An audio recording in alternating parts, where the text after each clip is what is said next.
Le Niger a enregistré un déficit fourrager global de 12,2 millions de tonnes de matière sèche, soit 48% des besoins. Sur les besoins fourragers que nous avons un besoin fourrager de 25 millions de tonnes, 600 000, n'est-ce pas?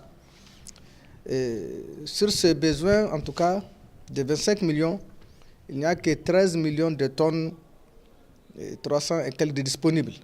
Ce qui fait que nous avons un déficit de 12 millions 235 000 tonnes environ au Niger.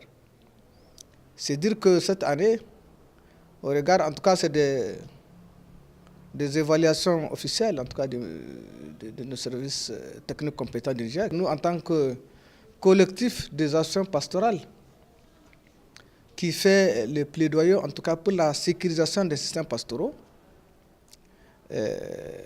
nous avons entrepris un certain nombre de sensibilisations et d'informations à l'endroit des éleveurs pasteurs.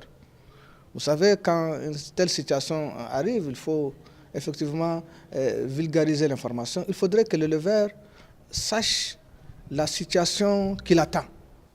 Nous faisons effectivement des plaidoyers en direction de tous nos partenaires, n'est-ce pas, avec lesquels nous travaillons régulièrement et à travers des occasions pour que des dispositions par rapport à ces déficits fourragers soient prises à temps, et notamment dans le cadre de la mise en place à temps de l'aliment bétail et aux endroits indiqués. Sur les besoins globaux théoriques de l'ordre de 25,6 millions de tonnes de matière sèche, le disponible est de l'ordre de 13,3 millions de tonnes de matière sèche.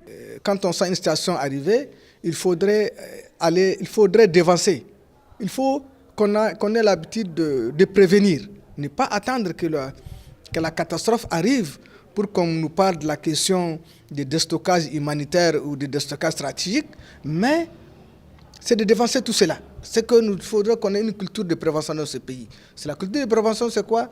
C'est d'abord la sensibilisation des éleveurs pasteurs, c'est d'abord aller là où il y a le pâturage dans nos pays, avoir des infrastructures en eau, aller là où il y a le pâturage, créer des stratégies de sécurisation des pasteurs et aussi ça permettra de réduire le conflit. Vous savez qu'en période de crise pastorale, souvent il y a une concentration d'animaux, souvent dans les enclaves pastorales au sud, etc.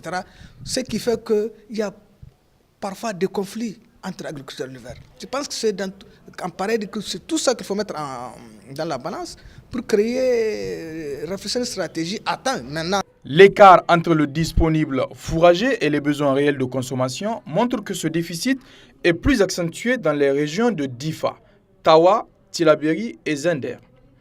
La situation pastorale de cette année nécessite une attention particulière au vu du gap important à combler.